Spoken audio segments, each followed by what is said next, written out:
Sandi Morse itu ditranslate jadi sebuah kalimat, isinya tuh gini, Rik. Kami mengapung. Semua petugas termasuk kapten mati di ruang peta dan anjungan. Mungkin semua kru tewas. Nah, diakhiri dengan dua kalimat, aku mati.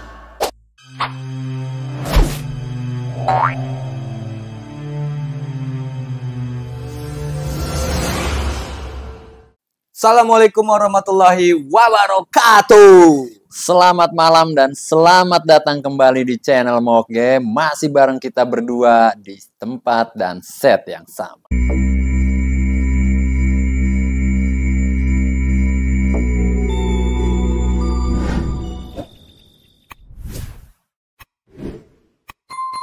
Yo, malam hari ini mau bahas apa lagi nih?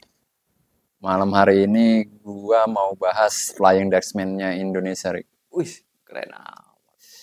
Kapal hantu. Yoi.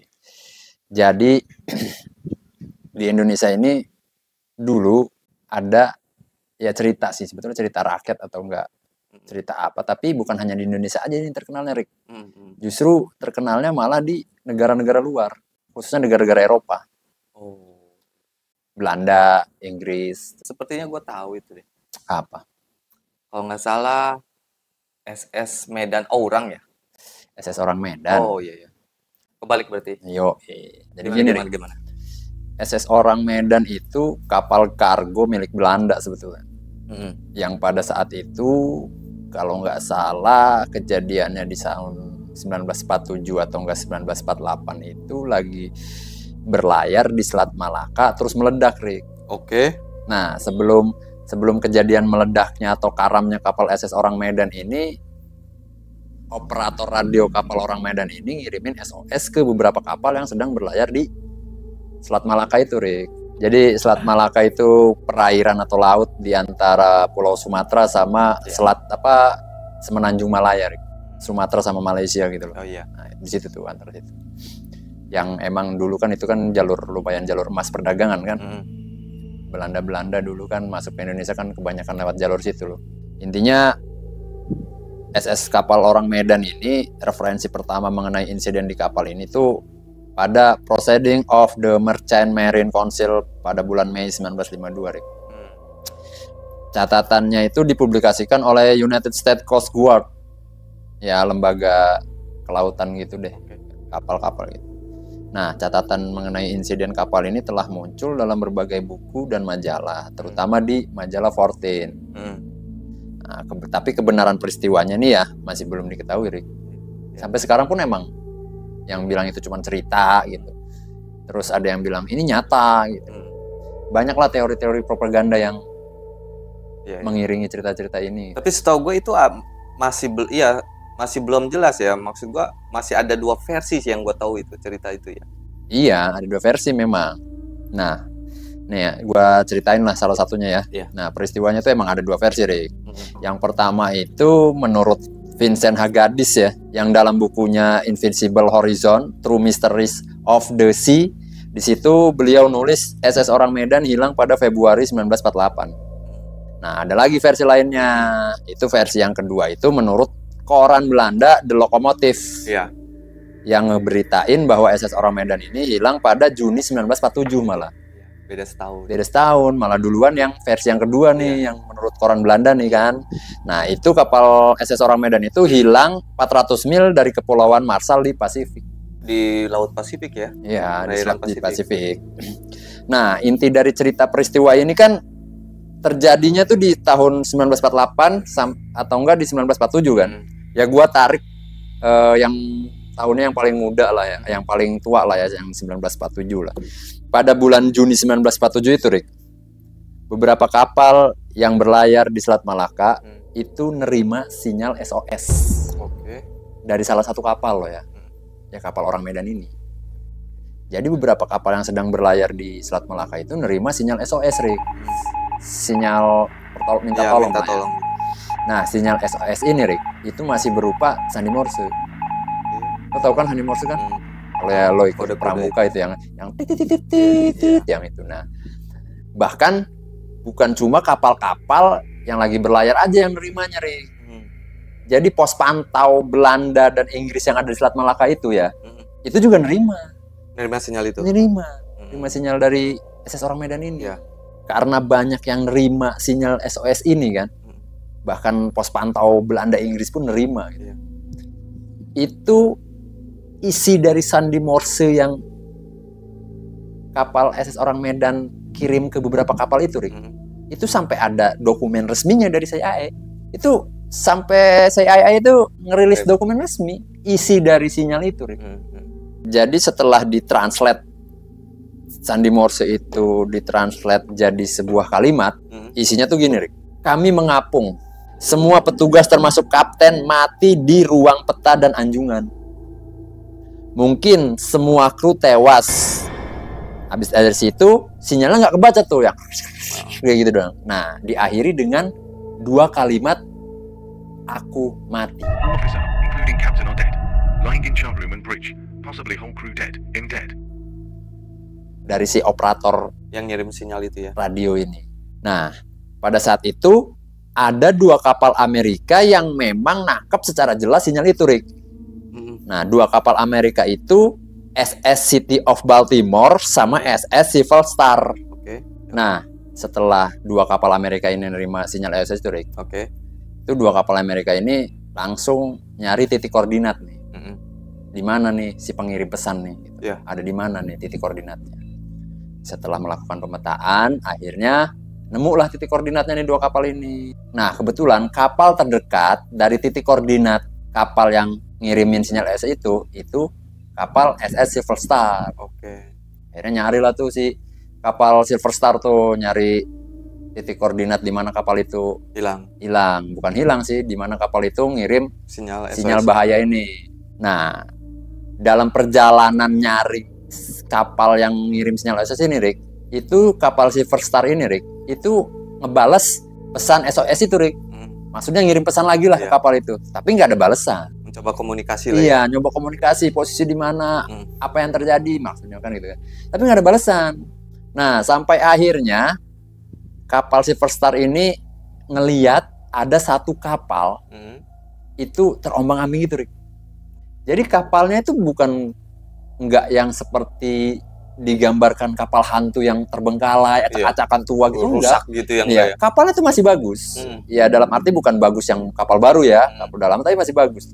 Cuman mesinnya mati.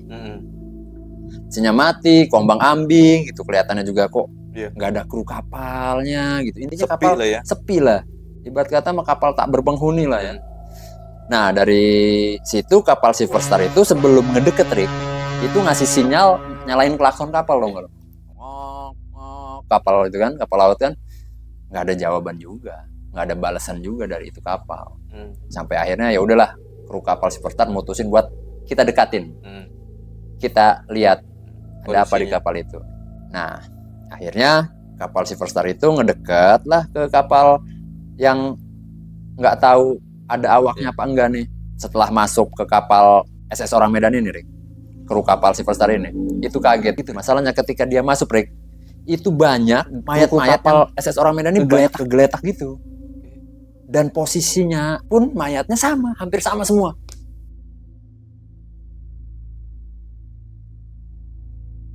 Dengan raut muka yang sama tuh mayat sama semua. Di anjungan kapal, di jembatan kapal, di ruang mesin itu hampir sama semua. Posisinya itu sama semua posisinya. Tergeletak dengan mata terbelalak ke atas, orang terus dengan tangan yang itu sama semua posisinya. Kayak orang ketawa.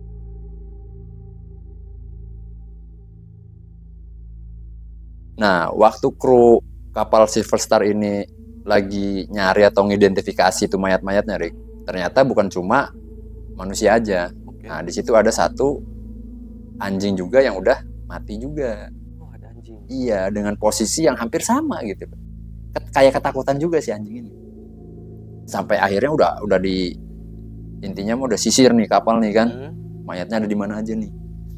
Nah, itu pas masuk ruang komunikasi, ruang radio, itu ada 1 mayat yang berbeda posisinya. Jadi mayat yang di ruang radio ini mayat yang masih megang alat komunikasi ini. Gitu loh. Posisinya masih gitu, duduk gitu, Rik. Yang habis ngirim apa pesan Sinyal lah ya, SOS sinyal itu. SOS Ya, itu kemungkinan si mayat yang di ruang radio inilah yang ngirim pesan. ya. Tapi posisinya duduk. Duduk sambil megang radio ininya. Dari situ kru kapal Silver Star itu ngerasa aneh, Rik. Kayak banyak penemuan-penemuan itu yang menurut kru itu janggal. Janggalnya apa? Iya, intinya dengan penemuan mayat yang hampir sama rautnya, bentuknya, gimik mukanya, sama semua kayak orang ketakutan. Nah, gue sambil baca lagi nih ya. Ya. Dari peristiwa itu, intinya dari peristiwa yang penemuan mayat-mayat di kapal itu, Rick, kru dari kapal Superstar itu mencatat beberapa hal aneh yang mereka temukan di kapal SS Orang Medan. Nah, diantaranya itu satu nih, tidak ada tanda-tanda kekerasan pada mayat yang ditemukan dalam kapal Orang Medan ini, padahal mayat ini meninggal dengan keadaan yang sangat mengerikan. Jadi nggak ada tanda-tanda kekerasan, ataupun kapal yang mungkin habis di rampok gitu kan, itu nggak ada tanda-tandanya. Intinya ya mati dengan kaku, dengan tangan yang kaku gitu. Bahkan katanya, kata kru kapal Silver Star itu, tangan yang mereka begini nih, saking kakunya, dikebawahin langsung begini lagi, balik lagi begini ke tangannya. Padahal nggak lama itu ya? Nggak lama kan? Nah, makanya nih ada lagi. Nah, yang kedua itu mayat-mayat tuh terlihat seperti membusuk lebih cepat. Padahal kan barusan gitu. Sinyal yang SOS itu juga kan belum lama, belum ada seharian. Ya, diterima dengan kapal Silver Star yang posisinya kebetulan dekat dengan titik ya nggak jauh lah gitu kan dengan titik koordinasi itu. Nah, yang ketiga nih, otot-otot mayat ini pun, Rick, udah kayak keras gitu, kaku gitu, Rick, otot-ototnya. Jadi kayak mayat yang udah lama gitu loh. Padahal kan ya belum 1 hari, belum 24 jam lah gitu kan. Nah, yang keempat, bukan kayak kapal Orang Medan ini pun kelihatan udah lama, masih baik dan layak gitu loh.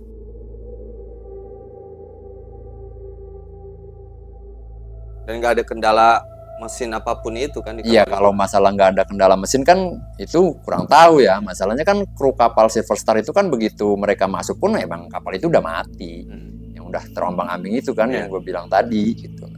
Nah, yang kelima nih anehnya nih, kru kapal Silver Star ini nemuin tungku api dalam kapal SOS Orang Medan ini, Rick, itu masih nyala dengan suhu 43 Celcius. Bayangin loh, suhu 43 Celcius, derajat Celcius itu kan panas itu. Ya berarti kapal ini kan kalau api tungku masih nyala, ya nggak lama dong. Maksudnya mayat-mayat ini belum lama berarti meninggal kan. Betul. Dari situ kan awalnya ketahuan kan.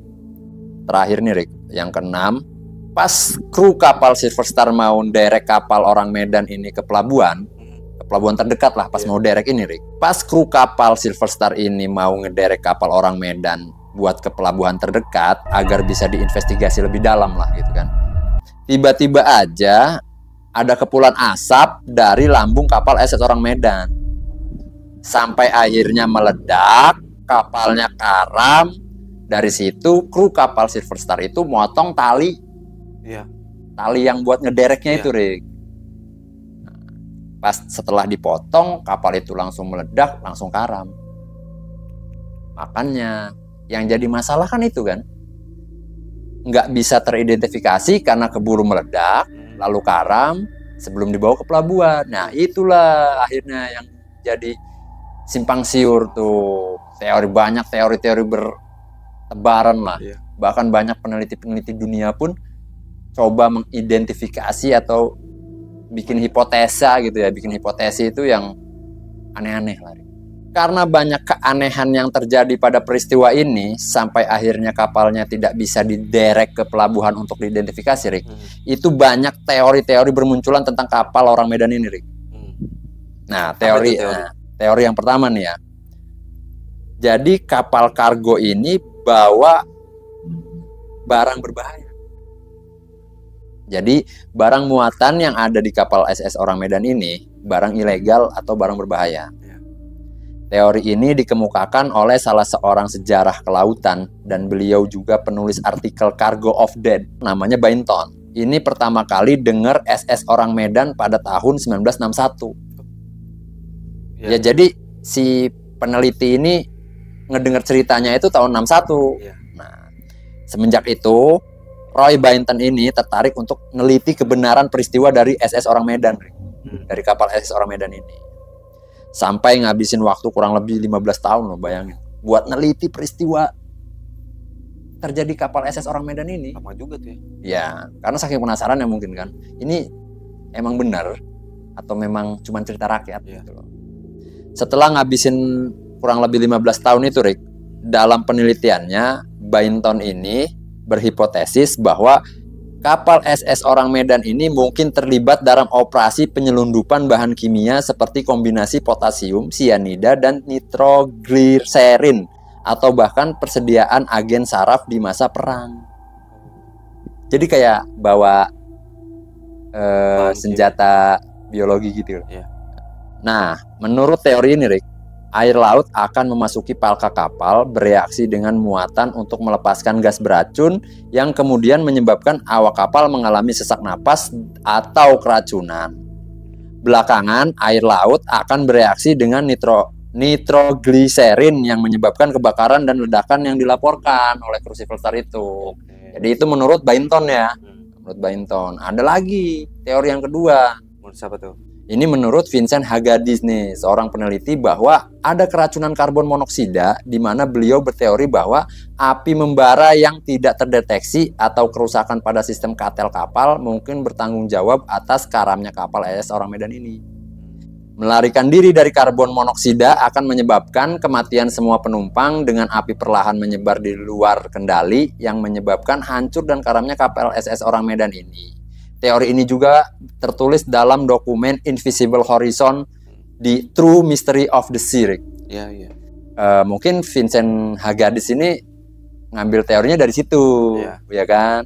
Karena ada kebakaran dan percampuran gas-gas monoksida itu yang akhirnya bikin kapal meledak. Ada lagi. Nah, teori yang ketiga nih, Rick. Teori lain nih, ada lagi nih. Apa itu? Kapal yang ngangkut gas saraf yang disimpan oleh militer Jepang di Cina selama perang dan diserahkan kepada militer Amerika Serikat pada akhir perang. Itu bayangin, ternyata senjata biologis, bawa senjata biologis ternyata. Gas saraf itu apa itu ya? Ya mungkin ya yang bikin otot-otot si mayat dari kru kapal SS orang Medan itu jadi kaku itu. Sarafnya kan pada kaku kan, Rick? Iya. Orang sampai matanya ngebelalak ke atas. Bayangin aja. Seperti orang ketakutan ya. Nah, itu kan masih jadi peristiwa. Maksudnya masih jadi misteri gitu loh. Nah, gas-gas yang beracun atau gas-gas saraf yang beracun ini, Rick, itu dimuat ke kapal yang tidak terdaftar untuk diangkut ke Amerika Serikat atau ke kepulauan di Pasifik. Pada teori ketiga ini bahwa katanya sengaja dilakukan oleh ilmuwan Jepang di unit 731. Di mana unit tersebut banyak melakukan eksperimen senjata-senjata biologis atau zat-zat yang bereaksi jika tercampur atau bertemu air asin atau air laut. Iya. Konspirasi kan di sini kan. Iya. Makanya, nah disclaimer juga nih bahwa kapal kargo SS orang Medan ini itu nggak terdaftar di mana-mana, Rick, kapalnya, Rick. Tahun pembuatannya, registrasi kapalnya itu nggak terdaftar.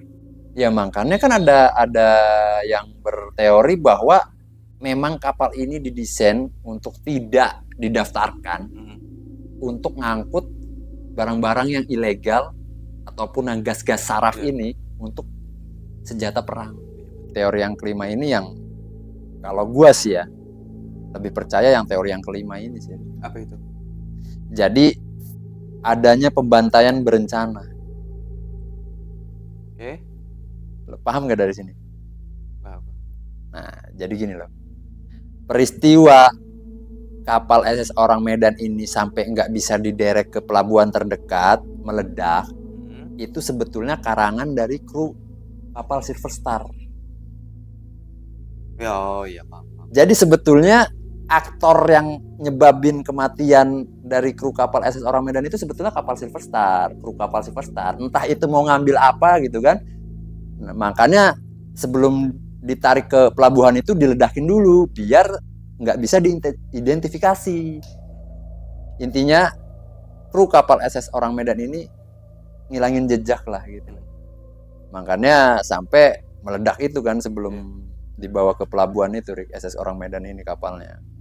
Ya kalau gue sih percaya teori yang ini. Yang kelima ya. Yang kelima. Nah di teori keenam ini teori yang pada saat itu paling dipercaya, Rick. Apa itu? Fenomena paranormal. Oke. Gaib ya. Goib. Ya goibnya tuh urusannya sama alien. Uduh.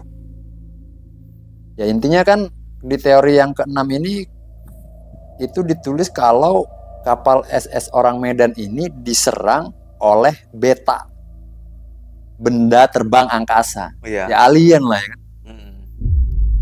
Ya Konspirasi. emang di tahun-tahun segitu kan ya mungkin masyarakat atau warga dunia itu masih sangat-sangat percaya dengan hal-hal goib gitu ya. Apalagi adanya alien itu. Ya apalagi adanya alien ya kan.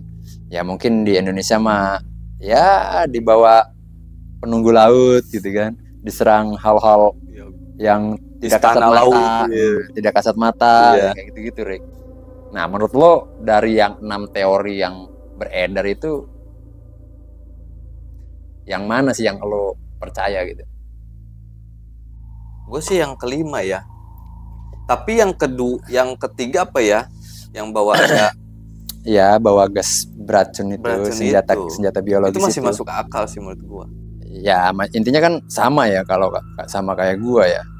Yang keempat itu kan yang pembantaian itu, Rick. Pembantaian itu kan. Ya, menurut gua yang paling logis ya pembantaian itu sih. Iya sih. Yang dilakukan kru kapal Silver Star kepada kru kapal Orang Medan ini.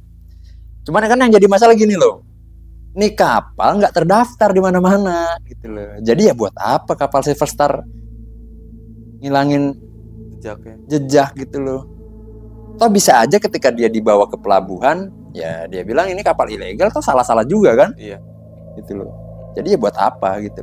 Ya tapi kalau ngelaporin kan maksud dari kapal Silver Star kan nggak bakal dapat apa-apa gitu loh. Iya sih, barang-barang yang dibawa kargonya tuh disita. Iya. Nah, ya itu juga sih. Ada benernya juga sih. Cuman yang paling ngeri kan teori yang bahwa si kapal ini ngangkut zat-zat kimia gitu atau biologi gitu dari ilmuwan-ilmuwan Jepang itu yang buat dibawa ke Amerika Serikat itu kan, yang buat perang itu kan. Ya, persenjataan biologis itu.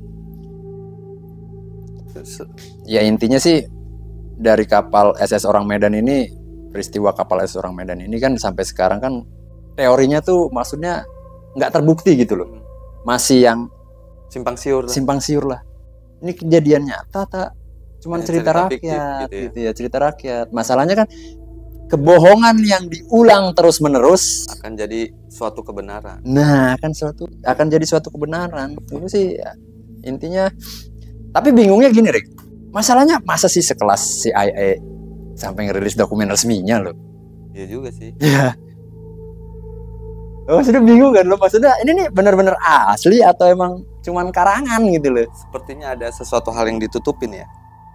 Elit global nih. Elit global banget ini. Ini maksudnya ini udah kerana konspirasi nih. Kerana konspirasi, elit global. Iya. Kan? Elit global ya mungkin ada yang ditutup-tutupi lah ya. Sepertinya gitu. Kalau emang dia terkena serangan senjata biologis atau bahan kimia, posisi kematiannya nggak sama semua gitu loh menurut gua. Iya sih, masa iya ya sama semua ya. Iya, apalagi dengan kondisi dia seperti orang ketakutan kan. Iya gitu loh, seperti orang yang kayak apa ada sesuatu hal yang dia lihat gitu loh. Nah ya ada tadi. Sesuatu hal yang ngebuat penampakan yang entah makhluk bawah laut atau enggak emang makhluk gaib atau. Nah ya itu tadi, makanya kan ada teori yang fenomena paranormal juga, yang dimana bahwa kapal SS Orang Medan ini diserang oleh beta ini loh, benda alien ini. Lu percaya benda alien? terbang angkasa ini. Lu percaya alien? Ya, kalau kondisinya alien itu sebagai goib ya gue percaya. Tapi kalau sebagai makhluk, ya entah ya. Makanya yang gue tahu kan kehidupan ini terjadi kan cuma ada di bumi gitu loh. Makhluk hidup ini cuma ada di bumi yang gue tahu. Betul. Nggak ada di Universe lain tuh nggak ada ya. kurang Lu tahu itu. kebanyakan nonton Marvel gua. Iya, kurang tahu sih gitu. Jadi udah cuman gitu dong ceritanya. Tapi Ya, seru sih ya. Kurang lebih seperti itu sih ceritanya. Makanya ya intinya gini kan, Re. Ternyata di Indonesia itu punya cerita yang seperti ini juga Iya, gitu loh. Apa karena Indonesia ini jajahan Belanda ya? Udah pasti sih.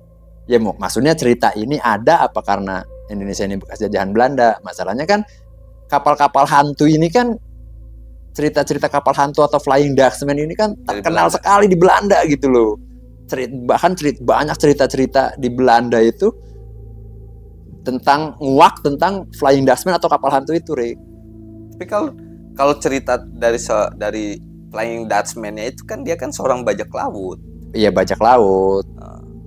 Bajak laut, tapi kan bajak laut yang udah Hilang kapal hantu gitu Iya. loh. Kapal hantu. Tapi kayaknya perlu nih. Kapan waktunya kita bahas Flying Iya, Dutchman nih? Flying Dutchman yang dari Kapal Belandanya ini.